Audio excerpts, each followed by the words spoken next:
ഒരു ചോദ്യം ചെയ്യട്ടെ, നിങ്ങളുടെ ഏറ്റവും വലിയ ശത്രു ആരാ നിങ്ങൾക്കറിയോ? ആരുടെയൊക്കെ മോങ്ങൾ മനസ്സിൽ കൂടെ പോകുന്നുണ്ടല്ലേ, ബട്ട് അൺഫോർച്ചുനേറ്റ്ലി ഇറ്റ്സ് യു. ചില ഇൻവോയ്സസ് കേൾക്കാറില്ലേ, ഇത് എന്നെ കൊണ്ട് പറ്റുമോ, am I good enough, what will others think about me, അങ്ങനെ കുറേ ശബ്ദങ്ങൾ മനസ്സിൽ കേൾക്കാറില്ലേ? Yes, self doubt. നമ്മുടെ ഏറ്റവും വലിയ ശത്രുവാണ് സെൽഫ് ഡൗട്ട്. മറ്റുള്ളവർ നമ്മളെക്കുറിച്ച് എന്തും ചിന്തിച്ചോട്ടെ, it does not matter, but what you think about yourself, it matters. ലോക പ്രശസ്തനായ ബാസ്കറ്റ്ബോൾ താരം മൈക്കിൾ ജോർദാനെ നിനക്ക് ഇതിനൊന്നും കഴിവില്ലെന്ന് പറഞ്ഞൊരിക്കൽ മാറ്റി നിർത്തിയതാടോ. അന്ന് അദ്ദേഹം അത് വിശ്വസിച്ച് തന്നെ സംശയിച്ച് ആ ഒരു ഫീൽഡിൽ നിന്ന് മാറിയിരുന്നെങ്കിലോ?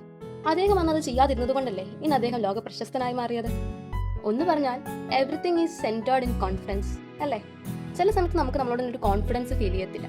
അതുകൊണ്ടാണ് നമ്മുടെ ഉള്ളിൽ നമുക്കിത് പറ്റുമോ, അവരെന്നെ കുറിച്ച് എന്ത് വിചാരിക്കുന്നുള്ള ചിന്തകൾ വരുന്നത്. ചെറുപ്പത്തിൽ നമുക്ക് ഈ സെൽഫ് ഡൗട്ട് ഉണ്ടാകുന്നു. നമ്മൾ ജനിച്ചപ്പോൾ മുതൽ നമ്മുടെ കൂടെ വന്ന ഒരു ഫാക്ടർ അല്ല സെൽഫ് ഡൗട്ട്, നമ്മൾ വളർത്തിയെടുത്തൊരു ഫാക്ടറാണ്.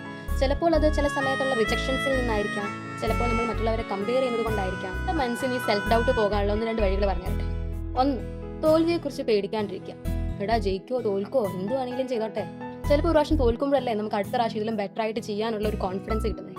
മറ്റുള്ളവരുമായിട്ട് കമ്പയർ ചെയ്യാണ്ടിരിക്കുക. അവർ സഞ്ചരിച്ച പാതയിലൂടെ അല്ല നമ്മൾ സഞ്ചരിക്കുന്നത്. അവർക്കുള്ള എക്സ്പീരിയൻസ് നമുക്കും ഇല്ല, നമുക്കുള്ള എക്സ്പീരിയൻസ് അവർക്കും ഇല്ല. Take small steps. കുഞ്ഞു കുഞ്ഞു കാര്യങ്ങളിൽ നിന്ന് തുടങ്ങാം. നിങ്ങൾ ഇന്ന് തുടങ്ങിയ ഒരു കാര്യം നാളെ തന്നെ വിജയിക്കണമെന്ന് ചിന്തിക്കുക.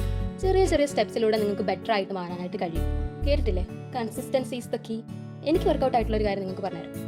നമുക്ക് നമ്മളെ മനസ്സിലാവുന്ന പോലെ മറ്റാർക്കും നമ്മളെ മനസ്സിലാകില്ല. സോ നമ്മൾ തന്നെ നമ്മളോട് പറയാം, എന്താടാ പ്രശ്നം, പറ, let's do it, we can do it, നമുക്ക് ചെയ്യാൻ പറ്റുന്ന കാര്യമല്ലേ ഉള്ളൂ, ഇതിലാണ് ഇത്ര പേടിക്കാൻ. നമ്മളോട് തന്നെ സംസാരിക്കാം, we can do it. Affirmation എന്നൊക്കെ വേണമെങ്കിൽ പറയാം. നമ്മുടെ മനസ്സിലുണ്ടായ ഇൻവോയ്സിനെ നമ്മൾ തന്നെ പറഞ്ഞ് ഉറപ്പിച്ചില്ലാണ്ടാക്കി കളയുക. അപ്പം എങ്ങനെ സെൽഫ് ഡൗട്ട് കാരണം മാറ്റി വെച്ചിരിക്കുന്ന കാര്യങ്ങൾ ചെയ്യുമല്ലേ. നെക്സ്റ്റ് വീഡിയോ കാണാം.